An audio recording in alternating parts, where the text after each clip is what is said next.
আজ যে বিশাল জলরাশি আমরা বঙ্গোপসাগর নামে চিনি, তার জন্ম হয়েছিল কোটি কোটি বছরের এক বিশাল মহাকাব্যের মধ্যে, যেখানে মহাদেশ ছিন্ন ভিন্ন হয়েছে, পর্বত মাথা তুলেছে, আগ্নেয়গিরি জেগেছে, আবার শান্ত নদী এসে বসিয়েছে জীবনের প্রথম পরশ।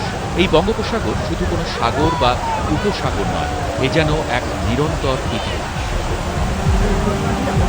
এ গল্পের শুরু হয়েছিল 18.5 কোটি বছর আগে গন্ডোয়ানা ল্যান্ড ভাঙনের মধ্য দিয়ে। তখন পৃথিবীর দক্ষিণ গোলার্ধে ছিল একটি বিশাল প্রাচীন মহাদেশ, গন্ডোয়ানা ল্যান্ড।